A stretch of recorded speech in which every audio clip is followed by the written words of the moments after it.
Bonjour à tous ou bonsoir en fonction de là où vous vous connectez. Je suis Brice Kitio, je fais partie de l'équipe de WeCare et je vais être le modérateur slash animateur de ce webinaire ce soir. Euh, à WeCare, on essaie de construire un modèle communautaire de prise en charge des maladies graves parce que l'on considère que les maladies graves peuvent être à la fois un impact, avoir à la fois un impact tant au niveau sanitaire qu'au niveau financier pour les familles. Et dans le cadre de cette mission, on a lancé une série de webinaires pour éduquer les familles sur les enjeux liés aux maladies graves. Aujourd'hui, on va parler de diabète, mais le mois dernier, on a parlé de insuffisance rénale et dialyse. Avant, on a fait sur l'hypertension. L'idée derrière tout ça, c'est que plus on est informé, mieux on peut agir quand quelque chose ne va pas bien. En tout cas, ça peut éviter les retards de prise en charge. Et le fait d'agir tôt aussi peut inciter à plus de prévention, car c'est vraiment quelque chose que l'on considère comme important dans notre approche dans nos contextes où il n'y a pas de système de sécurité sociale. On pense que la prévention est un enjeu majeur et donc l'éducation et la promotion de la santé fait partie des points importants là-dessus. Aujourd'hui, nous avons l'honneur d'accueillir le docteur Camille Ba. Le docteur Ba est médecin épidémiologiste, enseignante en épidémiologie nutritionnelle à la faculté de médecine de Yaoundé 1. Donc, c'est faculté de médecine et des sciences biomédicales de Yaoundé 1. Elle est aussi chercheure en anglais Health Population and in Transition Research. Et ce qui est particulièrement important pour ce webinaire, c'est que le docteur Ba est très intéressé à l'amélioration de la prise en charge et la prévention du diabète en Afrique à travers ses recherches. Personnellement, moi, je suis particulièrement heureux qu'elle a accepté de venir partager son expérience et son expertise avec nous parce que nous nous sommes rencontrés à l'Université de Cambridge où elle préparait à l'époque son doctorat et aujourd'hui, elle est rentrée après son doctorat en épidémiologie, euh, aider à une meilleure prise en charge et aussi à l'amélioration des connaissances sur le diabète et à sa prise en charge au Cameroun. Avant de commencer, il n'y a pas beaucoup de bruit ce soir, donc c'est bien, ça signifie que les gens sont en mute. Donc, s'il vous plaît, mettez vos micros coupés. Il y a un chat, vous pouvez partager des questions si vous en avez. À la fin de la présentation du Dr. Ba, il y aura une session de Q&A. C'est ça qui est vraiment super, c'est que vous avez la chance de discuter directement avec les experts qui connaissent le terrain, qui sont sur place, qui prennent en charge les patients. Si vous avez des questions, ils sont là pour vous répondre. Et sur ce, je vais laisser la parole au Dr. Ba. Dr. Ba, merci encore de prendre le temps de venir partager votre expérience et votre expertise avec les membres de notre communauté. Et je vous laisse la parole. Merci. D'accord, merci Brice, merci. Bonsoir à tous. Est-ce que je peux déjà partager mes diapos et c'est... Oui, Voilà. Donc,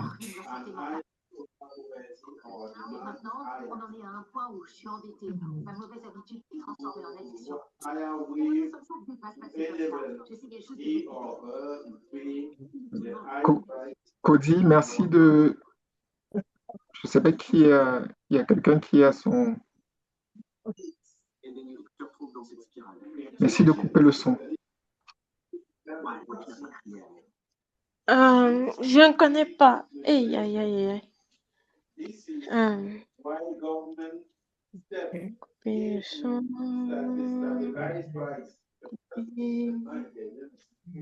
Ah oui, couper le son.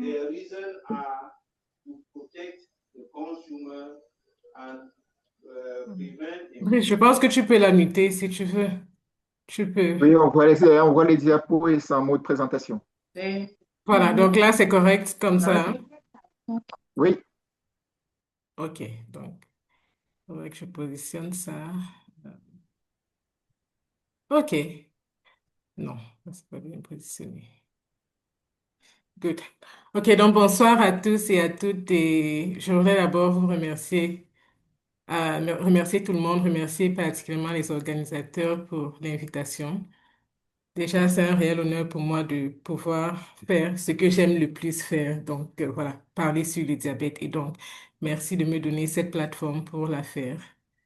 Merci à Brice aussi particulièrement pour la patience. C'est depuis décembre que je devais faire cette présentation et voilà, donc vraiment merci.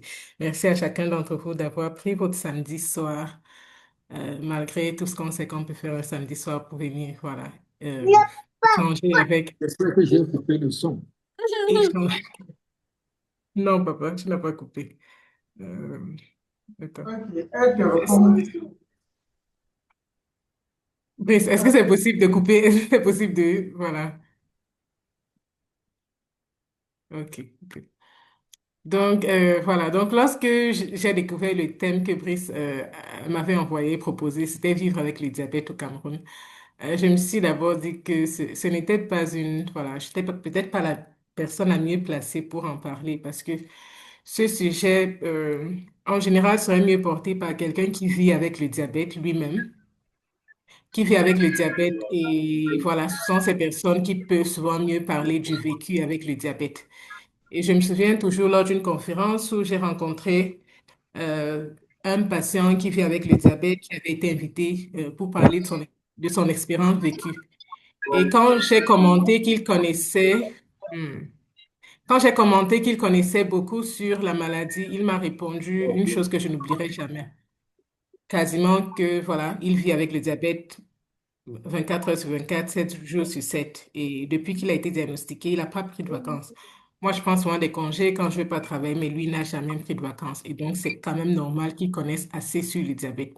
Et ça, c'était particulièrement bien parce que si toutes les personnes qui vivent avec le diabète peuvent avoir une bonne connaissance de leur maladie, je pense qu'on verrait beaucoup moins les patients avec des complications comme on en reçoit aujourd'hui. Mais le thème diabète et prévention qui était, voilà, comme un sous-thème, c'est, je pense, tout à fait dans mon domaine et je serais ravie d'en discuter avec vous pendant les 30 à 40 prochaines minutes. ok. Donc, l'exposé va s'articuler comme suit. Je vais présenter un bref cas clinique, euh, un aperçu du diabète très rapidement et puis qu'est-ce qu'on connaît, quelles sont les différentes méthodes de prévention qu'on peut appliquer dans notre. Brice, s'il te plaît, est-ce que c'est possible de mettre tout le monde en mute, si c'est possible, parce que je perds un peu quand il y a tous ces bruits. Est-ce que c'est possible, Brice? Là, Hmm. allô, parfait. Est-ce que vous pouvez vous mettre en mute? Euh, Jessica, Donc, Brice, si tu es administrateur, est-ce que tu peux aller le faire aussi, n'est-ce pas? Parce que peut-être ils ne sont même pas là, peut-être ils sont juste ah ouais, connectés. je vais voir. Oui, Mais vas-y, monsieur Parfait, d'accord. Oui, pouvez-vous vous mettre en mute, s'il vous plaît? pardon? Le En micro, mute, votre ok. micro, Que voilà, le oui. son. C'est bon? Non, non. Mais attendez, je vais. Oui, vas-y, coupe. Je pense qu'il faut couper tout le monde ou bien la plupart des personnes, jusqu'à la fin peut-être. Voilà, donc pour commencer, je vais dire avant de commencer avec le cas et peut-être ce que, qu'est-ce que le diabète et comment est-ce que le diabète, quelle est l'origine du diabète, je vais d'abord dire qu'il existe de nombreuses preuves concernant les interventions qui sont effectives et efficaces pour réduire le fardeau du diabète dans des populations, aussi au Cameroun, aussi vrai au Cameroun. Donc, certaines de ces interventions doivent être mises en œuvre à l'échelle, au niveau de la population, comme on voit ici, beaucoup plus haut. Par contre, certaines doivent être ce qu'on va appeler l'approche populationnelle. Donc là, on va viser plus une grande partie de la population. Et une autre approche pourra cibler ceux qui sont beaucoup plus bas de l'échelle, ce qu'on va appeler l'approche à haut risque. Et c'est sans surprise que les interventions en amont ont un impact sur un plus grand nombre de personnes et beaucoup plus équitable parce que quasiment la plupart des personnes sont touchées. Donc voilà, diapo un peu complexe, mais on va revenir là-dessus en détail. Et donc, toutes mes diapos sont en anglais parce que je reconnais qu'il y a une audience peut-être bilingue, probablement, et donc tout le monde devrait pouvoir se retrouver. Et donc, selon le niveau auquel on va intervenir, on va parler de prévention primaire, secondaire, tertiaire, ce que vous entendez fréquemment. Donc, on va voir en fait ce que c'est. Donc, pour mon cas clinique que je vous ai promis au début, ça, c'est un patient que je reçois en consultation, un monsieur âgé de 55 ans, qui vient parce qu'il a été référé, voilà, il a fait une glycémie et la glycémie était très élevée à 4,5 grammes par litre.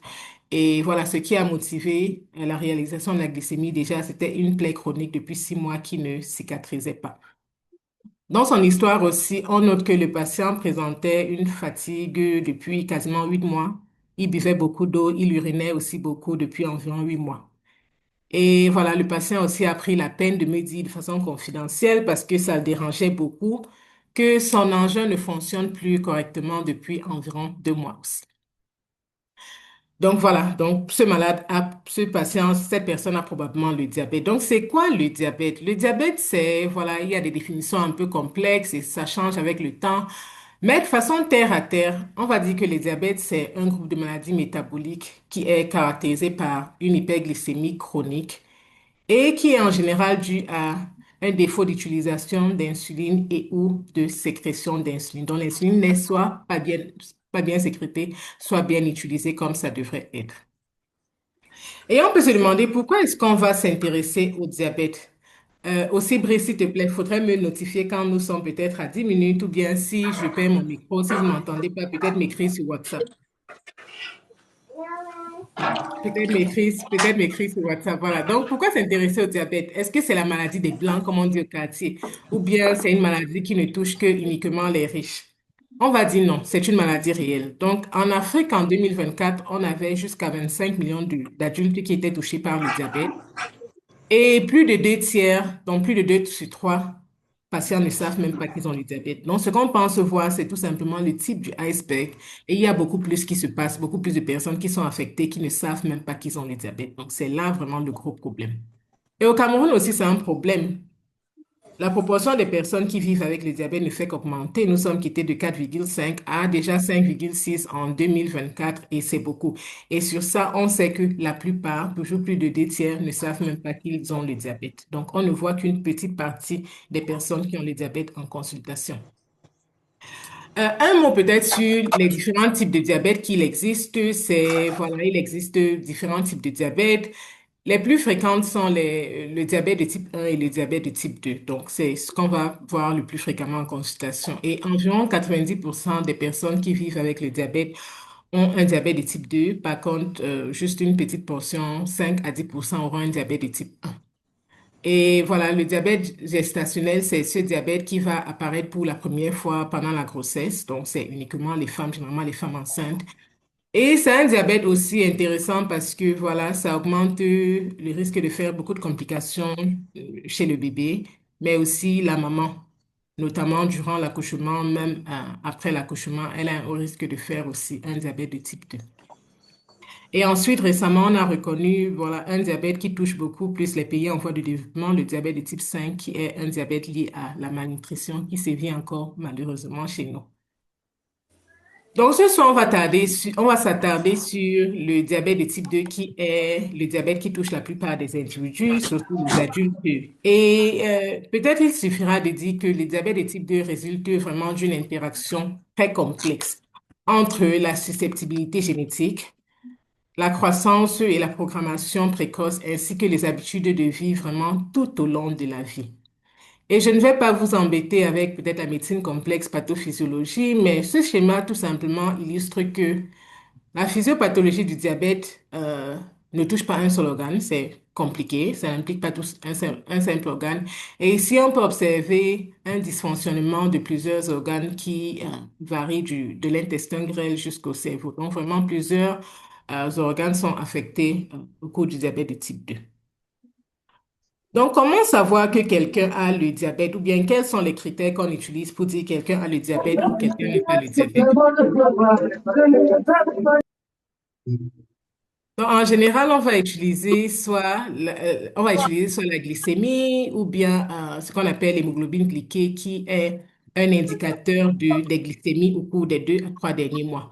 Donc, en termes de glycémie, ça sera peut-être la glycémie à jeûne. Donc, si on fait une glycémie à jeûne, quelqu'un qui n'a pas mangé depuis au moins ces 8 heures de temps, et on constate que sa glycémie est au-delà de 1,26 mg par décilitre, on pourra dire qu'il a le diabète et ce serait bien aussi de répéter. Dans quelques cas, on pourra être amené à faire ce qu'on appelle l'hyperglycémie provoquée par voie orale. Donc, on va donner une charge de glucose bien connue à la personne et on va mesurer sa glycémie 1 heure, 2 heures plus tard pour voir. Et si c'est au-delà d'un certain seuil, notamment 200 mg par décilitre, on pourra aussi dire qu'il a le diabète. On peut aussi utiliser la glycémie aléatoire. Donc, ça, c'est la glycémie à tout moment de la journée. Et ici, la glycémie est supérieure à 200 mg par décilitre. Et surtout, la personne a ce qu'on appelle les signes cardinaux du diabète, notamment il urine beaucoup, il boit beaucoup d'eau, il perd du poids, il mange beaucoup. On pourra dire que cette personne aussi a le diabète. Ou bien si ce qu'on appelle l'hémoglobine glyquée, qui est un indicateur des glycémies au cours des 2 à 3 derniers mois, si c'est supérieur ou égal à 6,5, on pourra aussi dire. Donc, n'importe quel de ces critères peuvent être utilisés pour diagnostiquer le diabète en fonction du contexte où on se situe. On pourra être amené à utiliser l'un ou plusieurs de ces critères diagnostiques. En termes de signes et symptômes, comme j'ai dit, ça sera notamment un patient qui boit beaucoup d'eau, un patient qui urine beaucoup. Donc, chez les enfants, on aura peut-être un enfant qui a arrêté de faire pipi, qui recommence à faire pipi. Ou bien chez des adultes, quelqu'un qui vous dit qu'il va aux toilettes plusieurs fois dans la nuit, il se réveille à 5 à 6, à 10 fois dans la nuit pour uriner. Donc, vraiment, cette miction, cette urination, le fait d'aller uriner fréquemment. On pourra aussi avoir un patient qui est extrêmement fatigué, un patient qui perd du poids malgré le fait qu'il mange normalement, ou bien même une vision floue. Ce sont des signes d'hyperglycémie.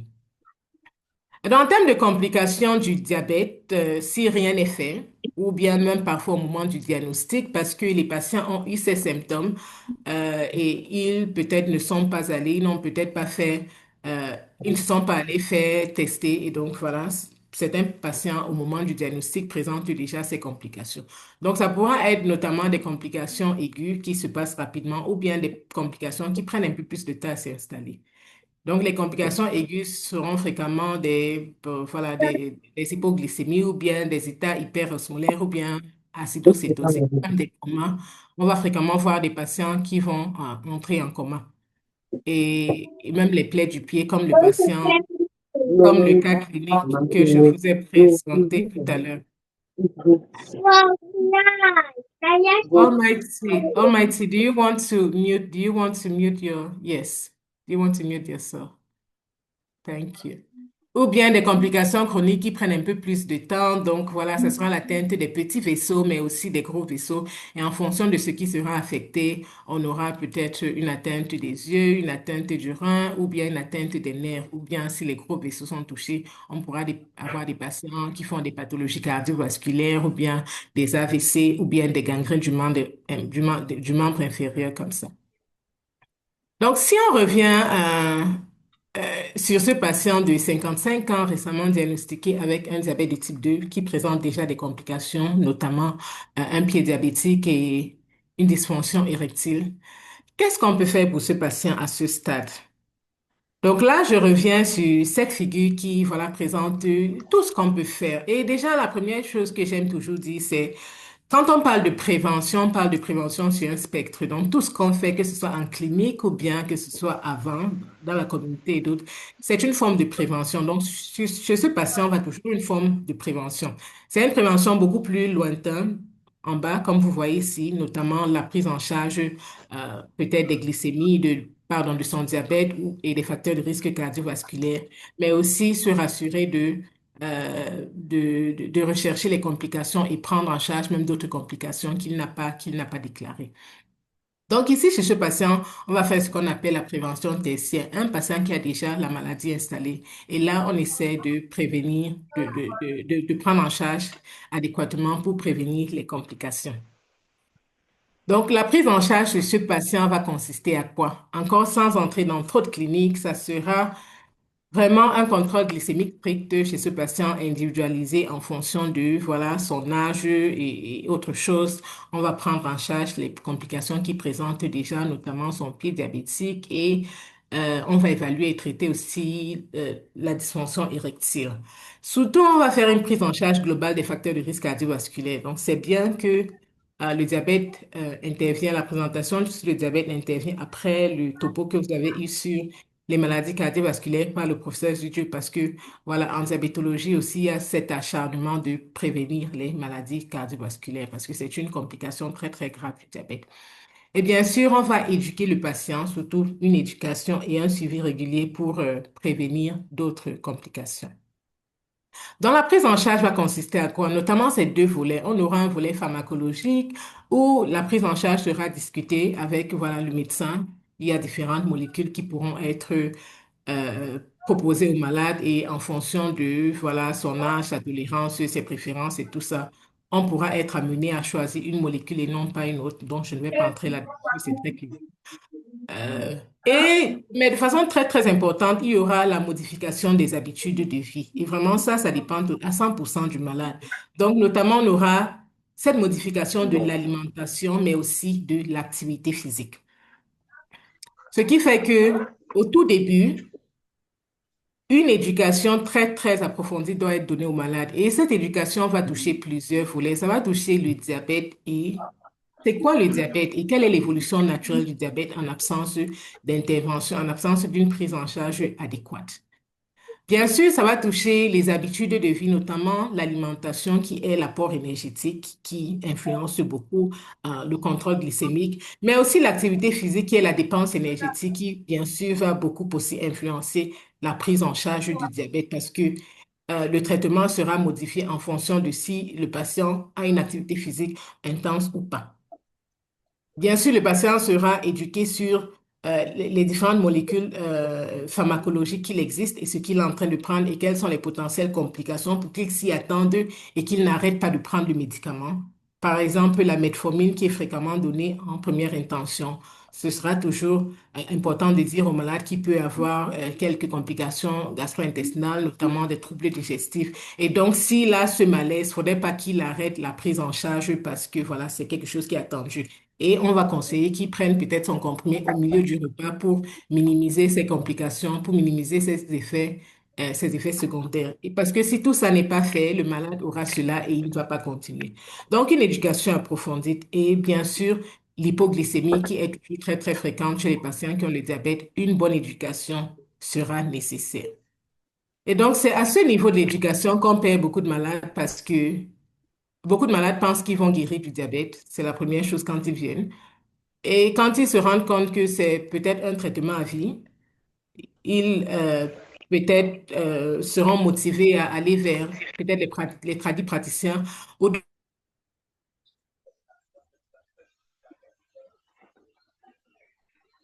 maladies peut-être sans médicaments, sans comprimés. Et en général, ces patients vont nous revenir avec des complications, voilà, qui ne sont pas bien et c'est vraiment dommage.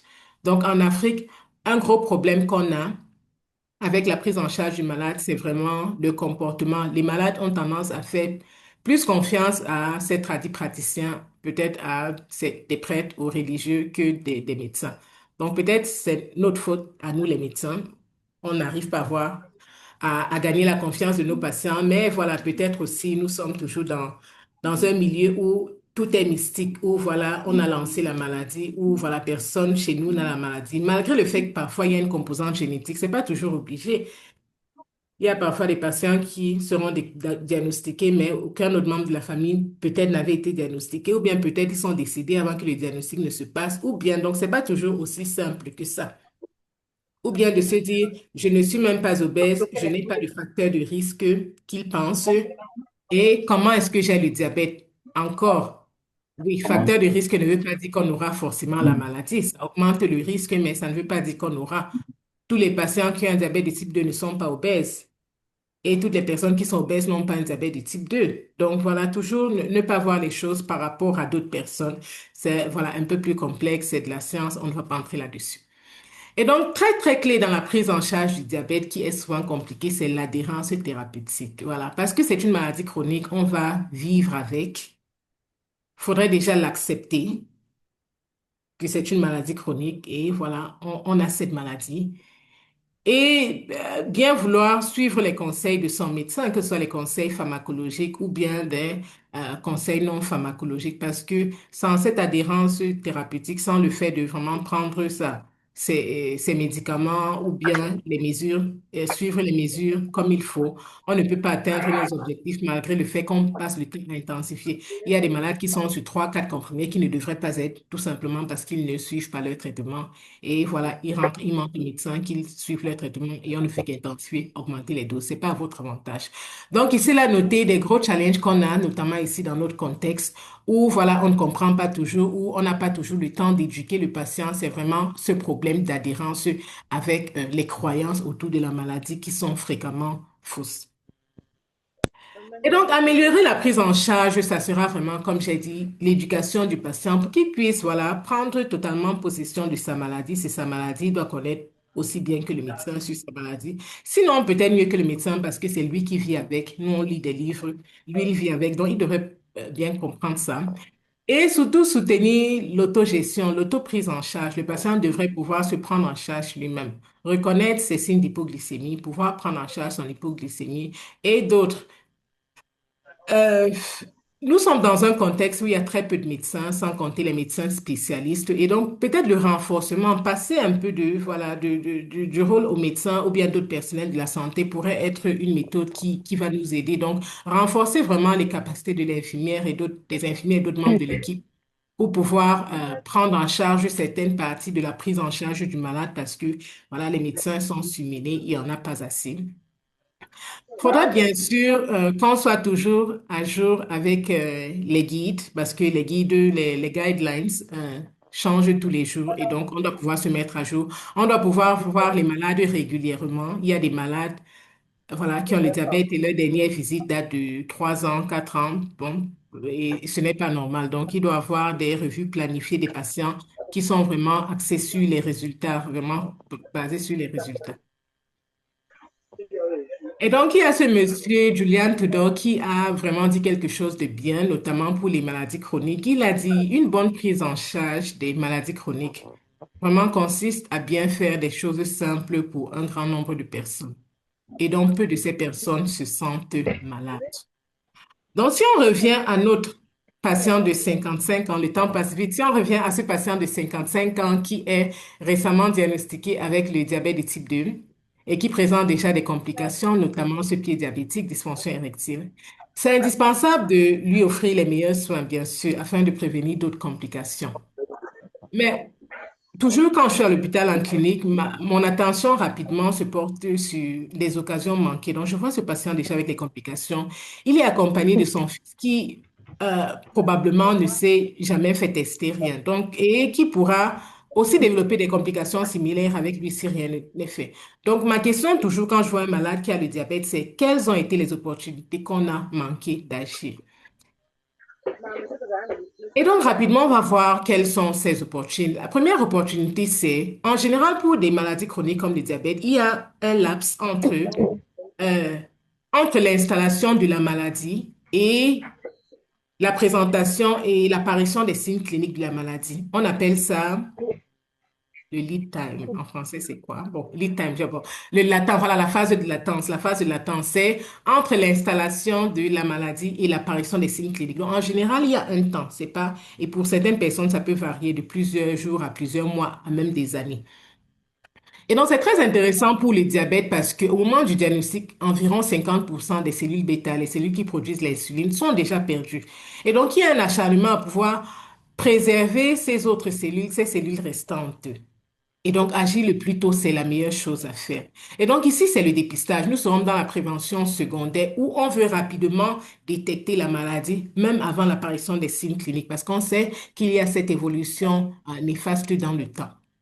Et donc, Pourquoi se faire dépister? Parce qu'on peut ne pas être convaincu, c'est pour ça qu'on ne va pas se faire dépister. La première chose, c'est il y a des critères bien connus pour des maladies qu'on doit dépister. Il y a certaines maladies qu'on dépiste, peut-être il y a un débat là-dessus. Mais je pense que le diabète, c'est une des maladies, une des pathologies où vraiment le dépistage pour des personnes à haut risque est totalement recommandé. Le diabète, c'est une maladie bien connue. La prévalence est connue au Cameroun, nous sommes à 6,6%.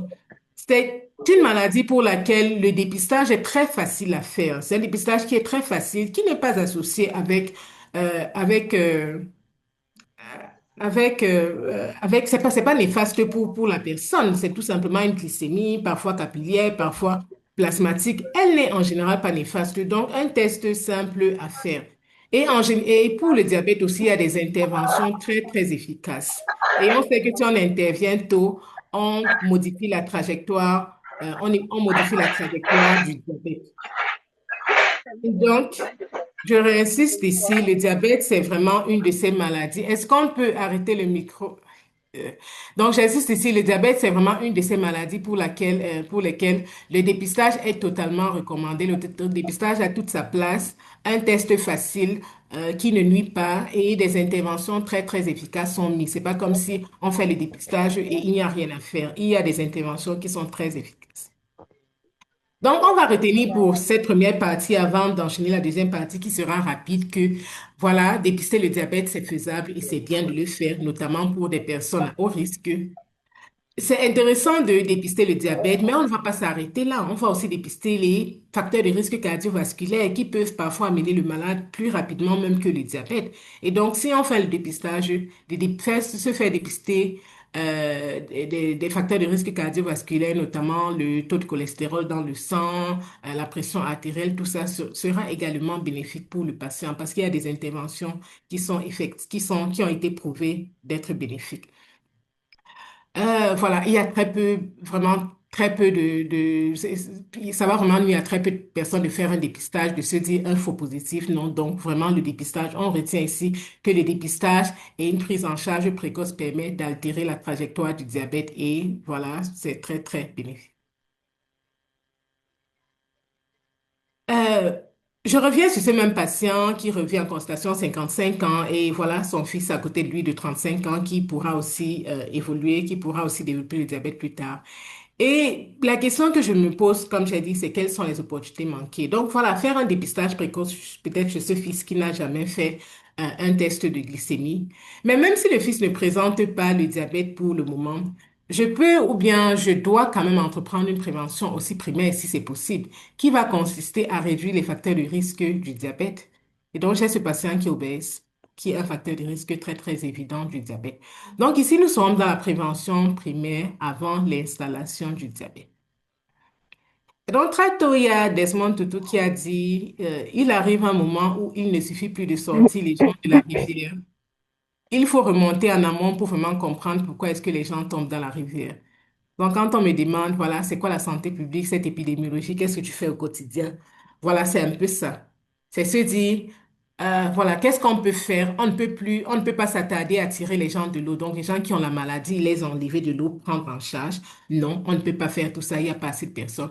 Il faut déjà comprendre pourquoi est-ce que les gens tombent dans l'eau et mettre en place des interventions efficaces pour les empêcher de tomber dans l'eau. Donc, ça, c'est l'épidémiologie et c'est ce que je fais la plupart du temps.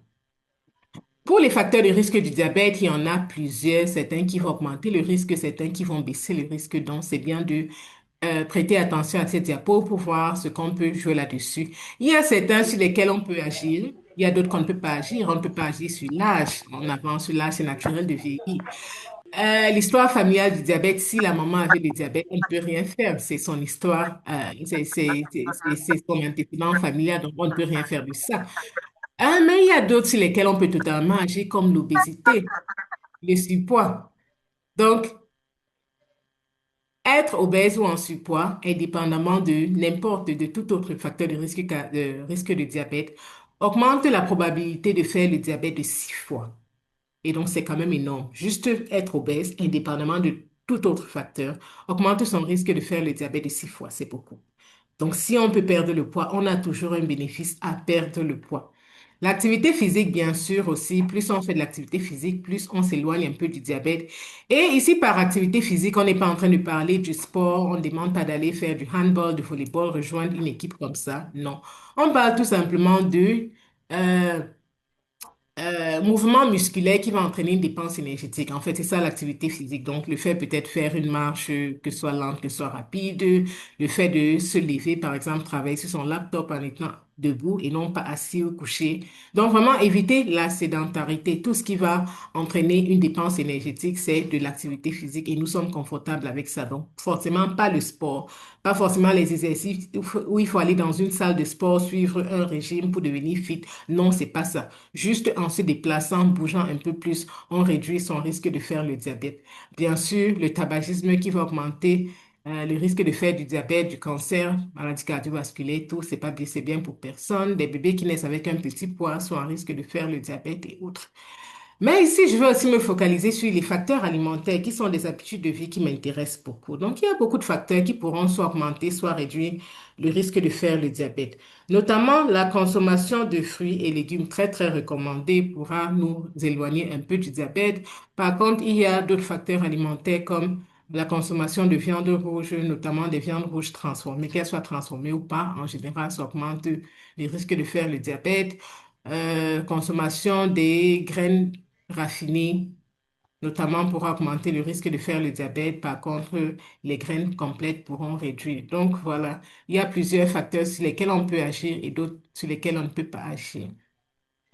Et donc, pour le dépistage, on sait faire, voilà, on a ces facteurs de risque et on parle de prévention primaire. Ça veut dire réduire le facteur de risque dans la population.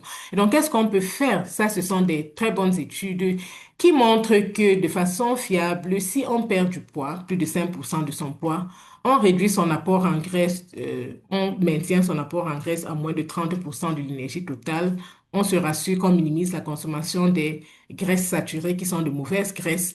On augmente sa consommation en fibres et on fait de l'activité physique régulièrement, plus de 4 heures par jour. On peut notamment réduire son risque de faire le diabète comparé à ceux qui ne font pas qui ne sont pas dans ce groupe de modification de vie. Et on se rend compte que même après l'arrêt de ces modifications des habitudes de vie, les bénéfices au niveau de la mortalité, vraiment toutes causes, pardon, les bénéfices au niveau de prévenir le diabète restent. Donc ça, c'est une étude qui montre que les habitudes, les modifications des habitudes de vie avaient été faites pendant 4 ans et même après 4 ans, pendant les 6 prochaines années après l'arrêt, on a toujours gardé ces bénéfices qui sont très, très intéressants. Donc, on peut commencer n'importe quand. Et aussi celle-ci, de façon très intéressante, qui montre qu'à part le diabète aussi, ces mesures intensives, perdre du poids, consommer plus de fibres et autres, réduit le risque de mortalité comparé à ceux qui ne le font pas. Et donc, la question que je pose ici, c'est combien de personnes connaissent leurs chiffres? Parce que si on parle de prévention primaire, ça veut dire, d'accord, des facteurs de risque, peut-être le poids, peut-être on a des glycémies qui commencent déjà à monter. Ma question ici, c'est si je demande qui connaît habituellement ces valeurs glycémiques, combien de personnes peuvent me répondre? Donc, c'est intéressant de connaître ces chiffres, que ce soit des chiffres de pression artérielle, que ce soit des chiffres de cholestérol. Dans ce cas, que ce soit des chiffres du glucose, c'est intéressant de connaître. Là, la figure montre la distribution, voilà, des glycémies dans une population. Il y a la population camerounaise ici. Et ici, on voit qu'il y a des différences entre ceux qui vivent en zone urbaine et ceux qui vivent en zone en zone rurale, pardon. Et ceux qui vivent en zone urbaine, pardon, en zone rurale semblent avoir encore un profil un peu mieux que ceux qui vivent en zone urbaine. Pardon, ceux qui vivent en zone rurale semblent avoir un profil un peu mieux que ceux qui vivent en zone urbaine. Voilà. On pourra parler de ça pendant les questions-réponses, mais voilà, c'est ça. Et c'est intéressant de connaître ces glycémies parce que, en général, on veut déplacer les chiffres de toute la population pour vraiment réduire le risque de faire un diabète si nous sommes dans l'approche populationnelle.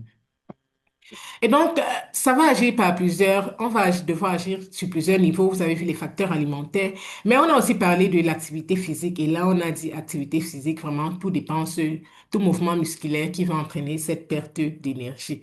Et ici, la photo aussi m'a intéressée parce que voilà, on va aller en salle de sport, mais on va utiliser, n'est-ce pas, le tapis roulant, pardon, pas le tapis roulant, on va utiliser les escaliers roulants et non pas, voilà, des escaliers normaux. Et pourtant, on est en train d'aller faire le sport amusant. Et parfois, dans notre contexte où on ne peut pas, juste le fait de marcher, aller un peu au travail, c'est intéressant pour nous. Mais voilà, dans un contexte un peu complexe où parfois on ne peut pas toujours avoir ces habitudes saines, pédaler, aller au travail à vélo comme on aimerait faire marcher. Voilà, les PDG peuvent marcher au lieu de prendre la voiture ou bien, voilà, on laisse à quelques mètres, à quelques kilomètres et marcher. Donc, marcher a toujours ce bénéfice. Et parfois, ça dépend pas de nous, comme ici, je présentais ça parce que voilà, c'est notre environnement et donc parfois, il faut modifier l'environnement parce que tout ne dépend pas de l'individu. Sur cette photo à droite, on voit que même si les gens veulent marcher, peut-être ils n'ont pas la possibilité de marcher à cause du contexte qui est un peu particulier. Et donc, je vais finir en disant qu'il y a des stratégies très, très efficaces pour prendre en charge le diabète. L'éducation et l'adhérence sont de clés. Quand on a déjà le diabète, vraiment, c'est incontournable. Bien connaître sa maladie, bien connaître sa prise en charge, bien connaître ses complications. L'adhérence au traitement, laisser, bon, pas laisser les tradis praticiens, peut-être on peut travailler avec eux, mais voilà, on ne peut pas, ils ne vont pas guérir votre diabète et autres. Et donc, minimiser peut-être le contact avec eux. Pour ceux qui ne sont pas connus ou bien qui n'ont pas, qui ne connaissent pas leurs chiffres, on pourra toujours faire un dépistage, notamment des personnes à haut risque de faire le diabète. Et je vous ai présenté les facteurs de risque. Donc, si vous avez des personnes qui présentent ces facteurs de risque, ça sera toujours intéressant qu'ils se fassent dépister pour le diabète et ne pas attendre l'apparition des signes cliniques parce qu'on a vu que si on intervient précocement, n'est-ce pas, on modifie la trajectoire du diabète et on prévient, le risque de faire des complications aussi. On a aussi vu que si on fait ce dépistage du diabète, c'est toujours intéressant de dépister les autres facteurs de risque cardiovasculaire parce que les complications cardiovasculaires sont une des complications les plus graves du diabète et donc ça doit être une prise en charge globale. On a aussi vu qu'il y a des interventions au niveau des habitudes de vie qui peuvent ralentir, ralentir l'installation du diabète. Et voilà, ces modifications sont bien connues et on peut aussi appliquer ces interventions. Et vraiment connaître ces chiffres parce que ça peut sauver des vies. Donc, en conclusion, voilà, il y a ce monsieur qui a dit les déterminants de la maladie sont économiques, sociales. Et donc, nos efforts pour prévenir, prendre en charge les maladies doivent aussi considérer ce contexte économique et social. La médecine et la politique ne peuvent et ne doivent pas être séparées. Donc, avec ça, je vous remercie et j'espère que je suis restée dans les 40 minutes et je veux bien prendre des questions s'il y en a. Merci.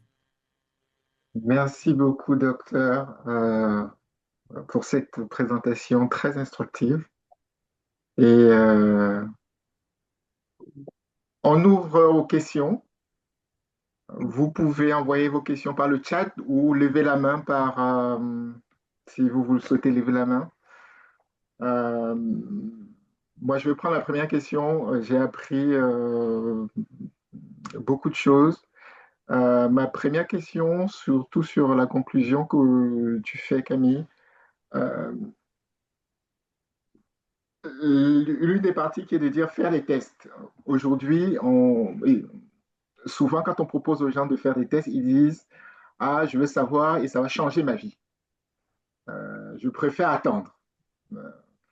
Euh, Si je fais un test et je deviens positif, ça va changer ma vie. Je préfère enjoy life. Et puis on verra le jour où un problème va apparaître. Comment, soit par vos recherches, soit par votre pratique, vous essayez de répondre à ces personnes-là qui ont tendance à procrastiner le test ou le screening, on va dire. D'accord, donc merci Brice pour la question. Voilà, donc c'est une question, voilà, toujours très très intéressante avec voilà cette phobie, n'est-ce pas, qui est normale parce que l'annonce d'une maladie va changer totalement notre vie. On cesse d'être une personne et on devient un patient. Voilà. Et vous voyez, il y a des personnes qui vont vous dire, je ne suis pas patient, je suis personne vivant avec le diabète, je ne suis pas personne diabétique. Voilà, qui est normal parce que ta maladie ne te définit pas. Donc, totalement compréhensible, voilà, totalement compréhensible. Mais on va dire, il faut regarder les bénéfices et il faut regarder, comme on dit, benefit and harms. Le diagnostic, voilà, comme j'ai dit, le diabète, c'est une maladie avec une prise en charge très bien connue. Et le diabète, c'est une maladie qui évolue sur une trajectoire. Donc, le diabète s'installe parce que, voilà, 40 à 50, diabète de type 2 notamment, 40 à 50% des cellules bêta, les cellules qui sont censées produire de l'insuline, ne produisent plus correctement. Et si vous ne faites rien, on va continuer sur cette trajectoire de, voilà, décliner. Et au moment de l'apparition peut-être des symptômes, nous serons déjà beaucoup plus loin. Donc, est-ce que tu veux préserver le peu de cellules qui te restent pour que ta prise en charge soit plutôt légère? Ou bien tu préfères gagner 6 mois sans qualité. Tu préfères gagner, je ne vais même pas dire gagner, ou bien tu préfères rester, OK, 6 mois sans connaître. Parce que peut-être même déjà pendant ces 6 mois. Parce que encore, le dépistage, c'est quoi? Le dépistage, c'est, on a déjà la maladie, mais on n'a pas encore l'installation des signes cliniques. Donc, c'est pas comme s'il n'a pas la maladie. Il a la maladie, mais il n'a pas encore de signes cliniques. Donc, est-ce que tu préfères gagner ces 6 mois ou bien ces quelques semaines et voilà, tu as un déclin rapide de tes cellules bêta? Ou bien tu préfères préserver le peu qui te reste et avoir une prise en charge plutôt légère et voilà, avoir une qualité de vie normale parce que c'est important de dire on peut avoir une qualité de vie totalement normale avec le diabète, même pas qu'on peut, on l'a. Si on respecte ses rendez-vous, on respecte voilà, les consignes du médecin et tout ça, il n'y a aucune raison pour laquelle on n'aura pas une prise en charge totalement normale. Donc, c'est maintenir ces glycémies dans cet intervalle qui nous intéresse. Et donc, si vous suivez cette consigne, on ne va pas dire simple parce que, d'accord, il y a l'acceptation, il y a tout ça.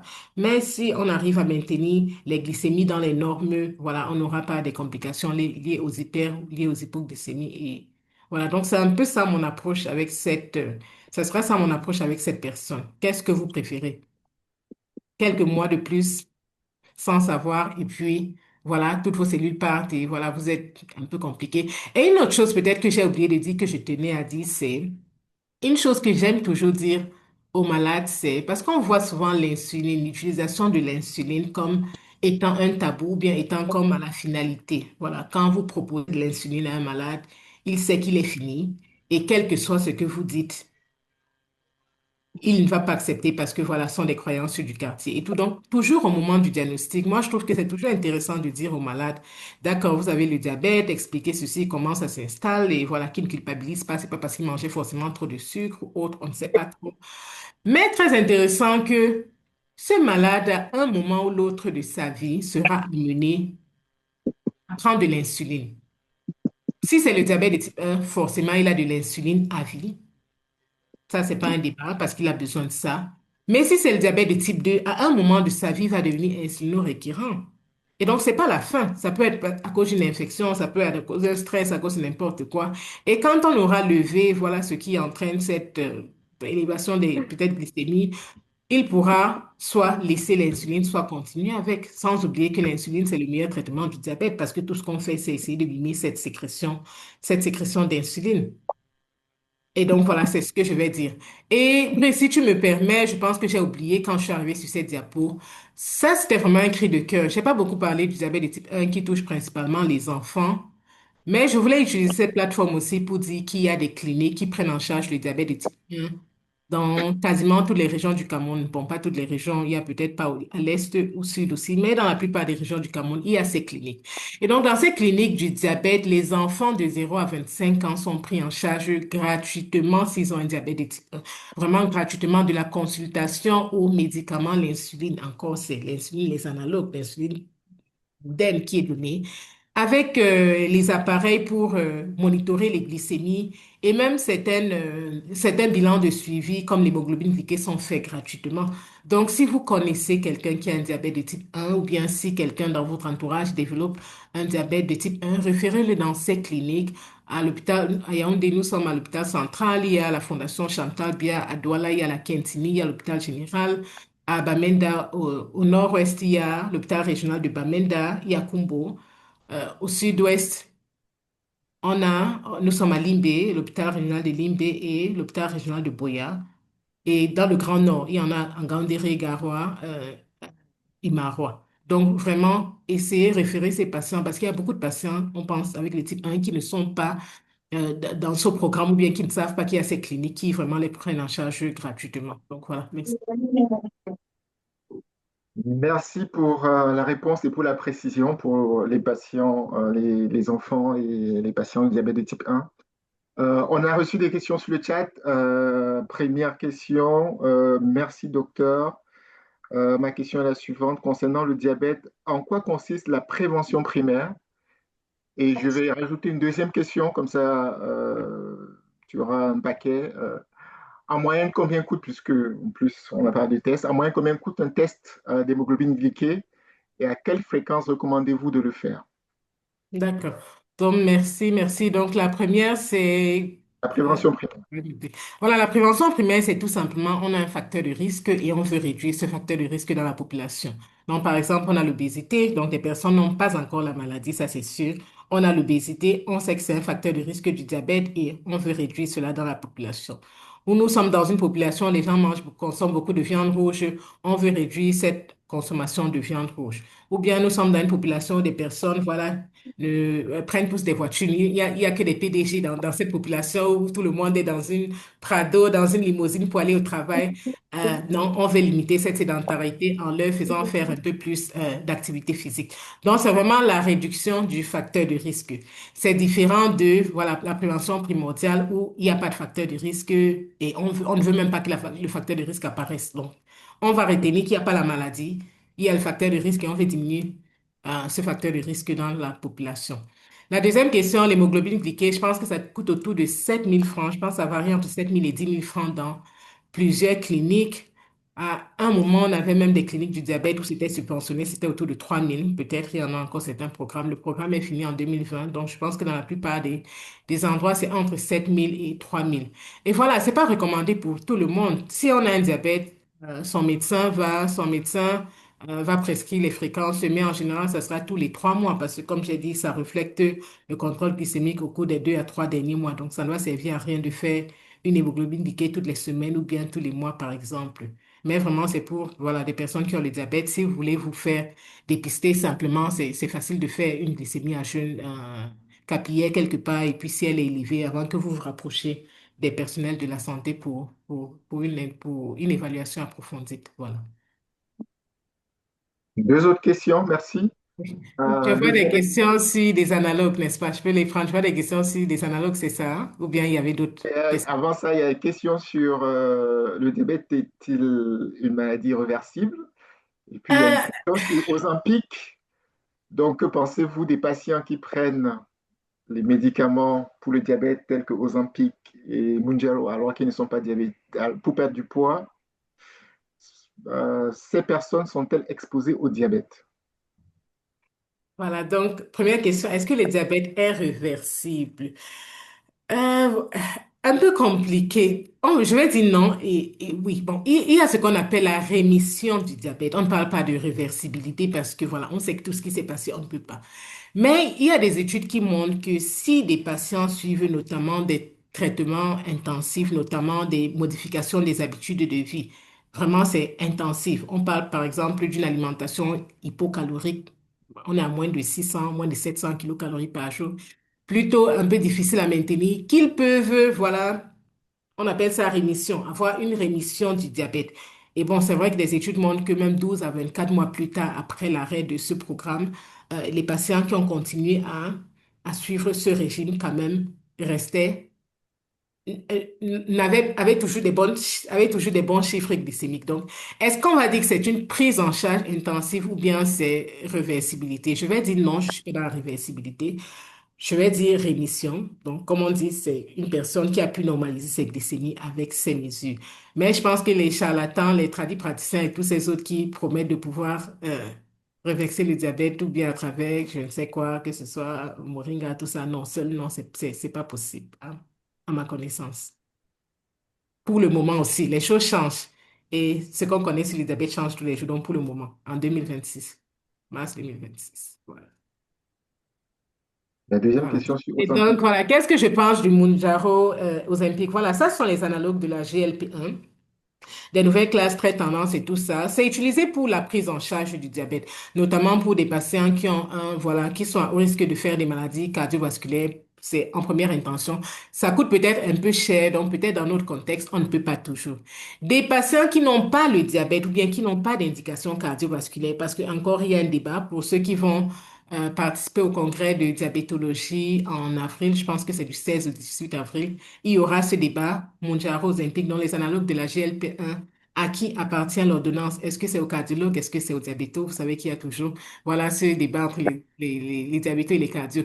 Mais il a dit, pour des personnes qui prennent, voilà, ces analogues, pour des personnes qui s'amusent à les administrer dans des populations sans certificat médical, des personnes qui ne sont même pas professionnelles de la santé, ces esthéticiens qui prennent, s'il vous plaît, arrêtez, vous êtes des criminels, je vais dire ça comme ça, vous êtes des criminels à administrer un produit que vous ne connaissez pas.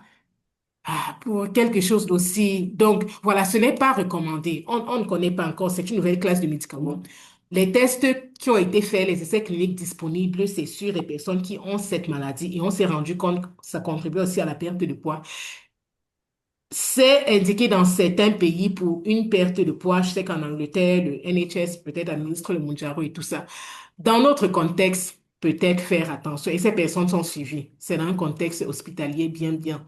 Dans notre contexte où déjà les patients achètent hors de achètent de leur poche, où c'est pas administré par le personnel médical la plupart du temps, où c'est, je vais dire s'il vous plaît, éviter. Est-ce qu'ils sont exposés au diabète? À ma connaissance, non. Il y a d'autres complications gastro-intestinales qui semblent être, voilà, suggérées, mais le diabète, non, pas à ma connaissance. Merci, docteur.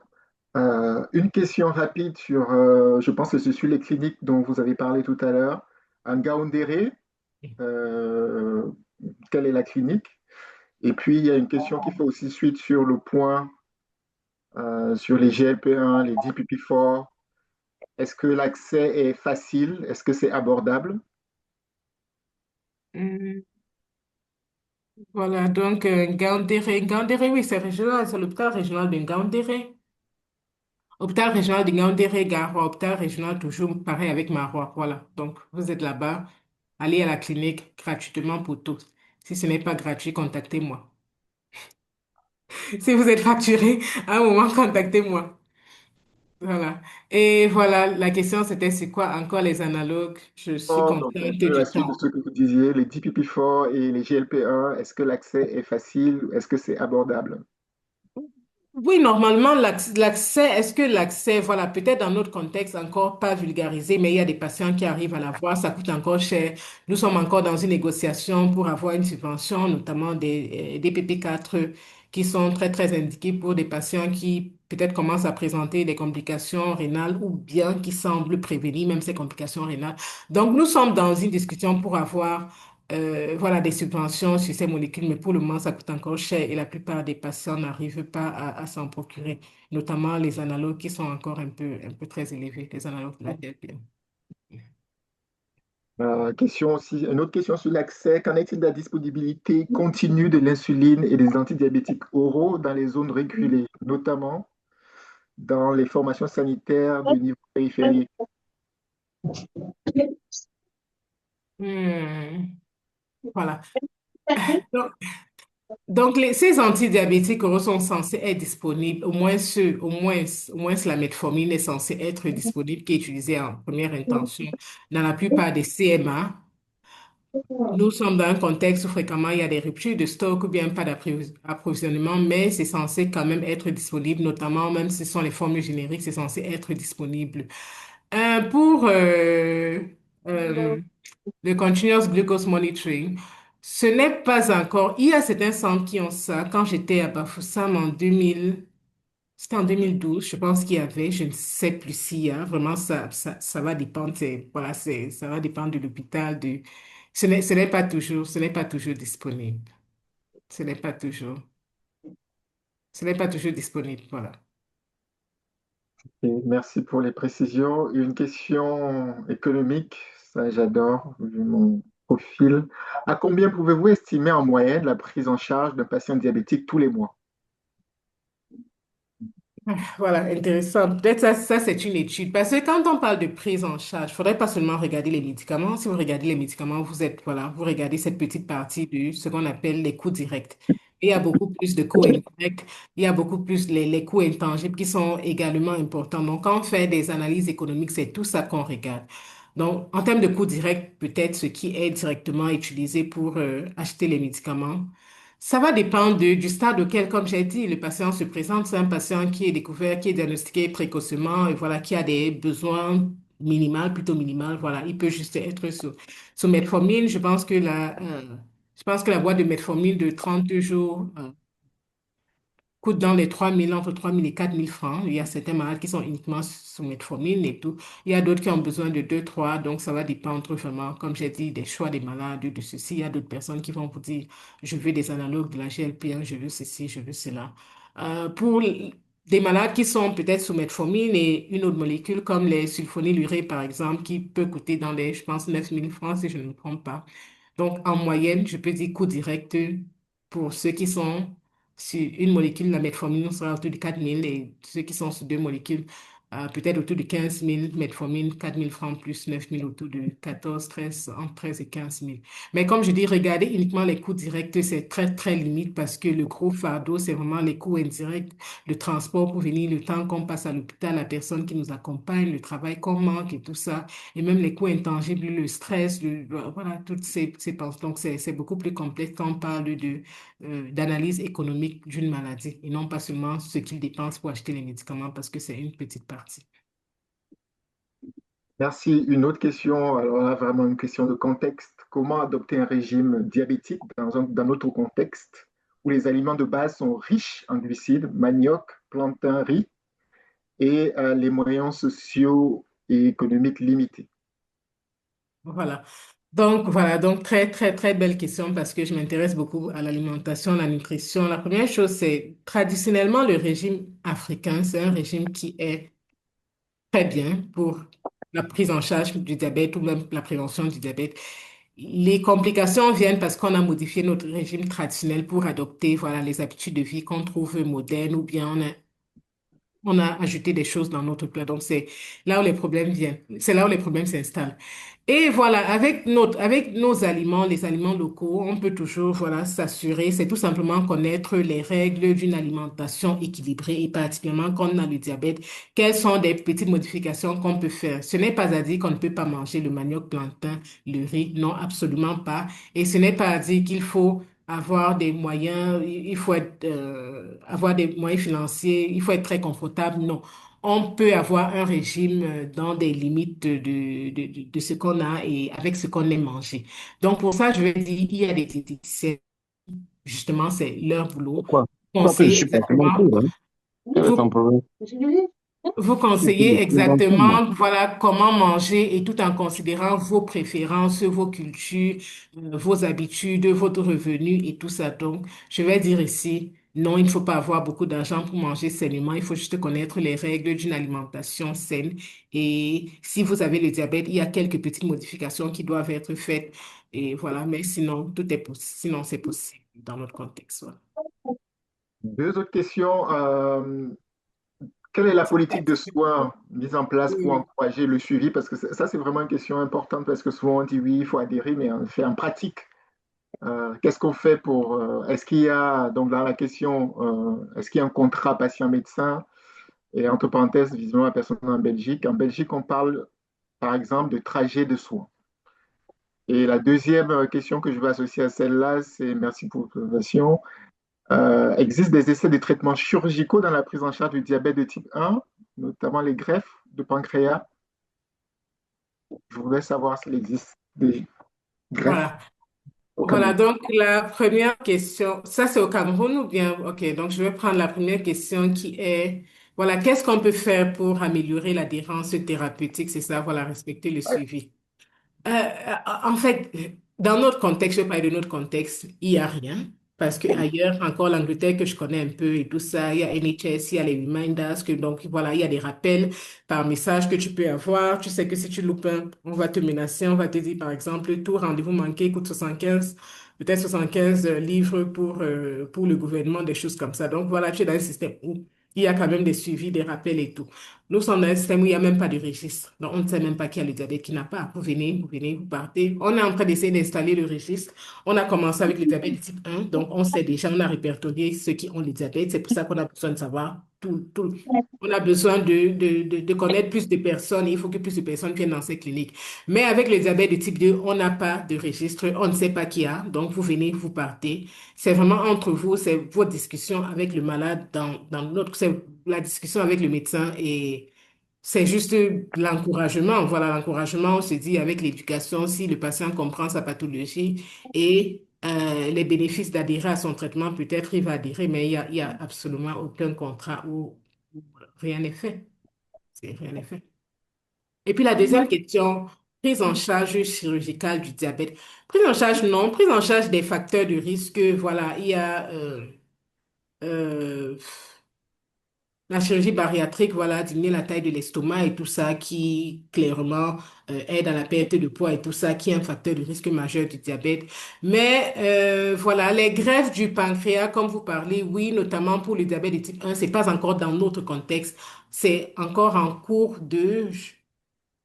Je pense que les interventions sont encore en cours. Ce n'est pas encore totalement formalisé comme une des approches. Donc, quand on voit l'algorithme de prise en charge, ce n'est pas encore inclus. Mais sinon, ce sont des méthodes qui sont en cours qui sont en cours de développement, notamment pour le diabète de type 1, Comme quand le 28. où il y a cette carence Nous sommes le absolue 28. en insuline. Nous sommes le 28. Voilà. Oui. Donc, je ne sais pas si j'ai pu répondre, oui, à la question. And I think that la dernière question en anglais, so je vais la faire en anglais puisque tu es Yes. complètement bilingue. What could be the worst scenario we can observe in a diabetic patient who lives only on medicinal plan for management due to the lack of finance to buy generic drugs? Yes. So maybe I should also answer in English. So the first thing I would say is that uh, I don't think finances should be a barrier. That's the first thing, because there is always a way. Sometimes you come to the hospital, and there are times when I've had lots of medications given to me by pharmaceutical companies, which I give to patients whenever I can. So I don't think finances should be a fundamental reason for somebody not to seek care. That is the first thing. Again, we have our public hospitals, which are very cheap. You don't need to go to the private hospital. So always seek care, regardless of your means, and you can always present your situation there. And I'm sure that in most cases, something would be done. Again, what scenario? Of course, if you're on traditional medications with no efficacy proven, I mean, nobody knows what is in those medicinal plants. And even if there is something that helps a bit in managing glycemia, nobody really knows what are the doses, what are the side effects. I mean, what about the excretion? So it's very complicated. I never recommend that. And of course, the person might progress to develop a diabetic coma, being it acidocytosis or even hyposmolar coma. So primarily, you have acute complications that the person might run into, but in the long term, you also have the chronic complications, which we talked about, cardiovascular complications, cerebrovascular complications, and other major ones. So absolutely not recommended. Always seek care, and there's something that's going to be done for you. Thank you. Thank you, Doc. Just some learning from other webinars, for example, the webinar that we had last time on kidney disease and dialysis. One of the biggest risk factors for dialysis patients, when they were analyzing data, they discovered that it was unknown in Cameroon. And currently, the medical community, the nephrologists are thinking that some of these kind of plant treatment that we have not studied, we don't know what are the side effects and so on, might explain some of rapid evolution of kidney disease in our settings. Just to add on your point that there might be a need for more research on this kind of treatment. Une dernière question, je voudrais ce qui est très... Alors là, pour la prévention, je voudrais savoir ce que le docteur veut dire en disant que la prise en charge précoce permet de modifier la trajectoire de la maladie. Oui, oui, merci pour la question. Donc, si on dit au moment du diagnostic du diabète, environ 40 pour le diabète de type 2, environ, le patient a perdu environ 40 à 50% de ses cellules bêta et la progression va continuer sur environ 2 à 5% par an de perte de ses cellules bêta si rien n'est fait. Donc ça, c'est la trajectoire qui est plutôt linéaire, rien n'est fait. Et donc, si on intervient rapidement, on essaie de protéger ce qui reste un peu, n'est-ce pas? On n'aura pas cette perte de 2 à, ce qui est déjà perdu, mais on n'aura pas cette perte, ce déclin rapide qui va continuer en absence d'intervention, ce qu'on appelle l'évolution naturelle de la maladie. Donc, on pourra changer la trajectoire. Voilà, si c'est un peu clair. Donc, je pense que c'est ça. Une deuxième question. Si un parent a eu le diabète, tous les enfants sont exposés à la maladie, point d'interrogation. Bon, tous les enfants ne vont pas forcément faire la maladie, oui. Les enfants ont un facteur de risque familial de faire le diabète, mais ce n'est pas à dire que tous les enfants feront la maladie. Donc, peut-être si vous avez un parent, vous savez que vous êtes à haut risque Hmm. de faire le diabète. Est-ce que vous pouvez plus agir sur les facteurs modifiables, notamment votre alimentation, contrôler votre poids, pratiquer un peu plus d'activité physique? Voilà, ça sera vraiment bénéfique pour vous. Et là, je prends une dernière question et merci beaucoup pour tous ceux qui ont posé des questions. Je, sauf si le docteur a encore quelques minutes.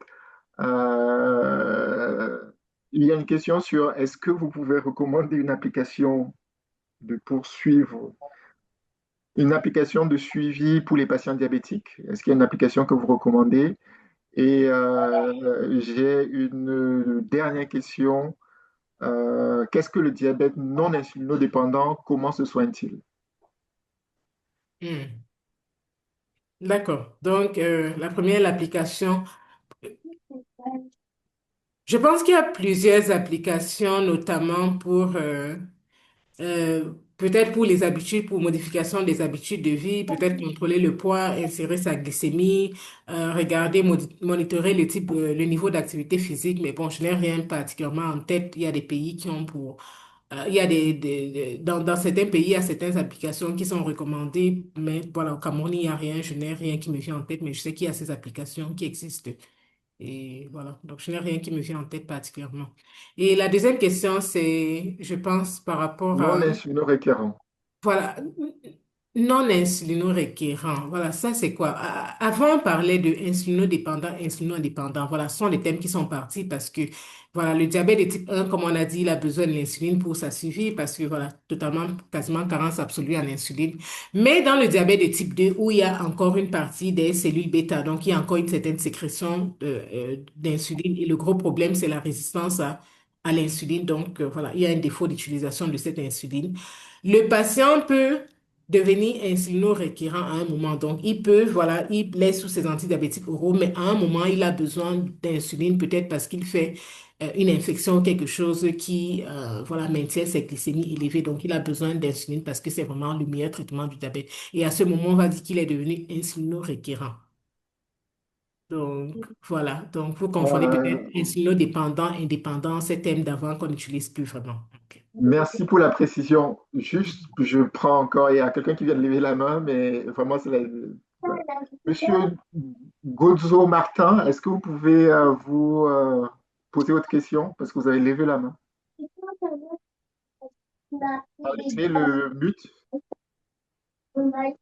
mettez le son et posez votre question. Monsieur Martin Goudzo. Non, ça doit être une erreur. En tout cas, merci. Je pense qu'il n'y a pas, j'ai pas loupé d'autres questions. Donc tout le monde, merci beaucoup, docteur Camille Mba, pour votre temps, votre expertise, le temps que vous avez pris pour répondre aux questions des membres de la communauté. Merci à vous d'avoir, comme a dit le docteur au début, pris un peu de votre temps du samedi soir pour venir à participer à ce webinaire sur vivre avec le diabète au Cameroun.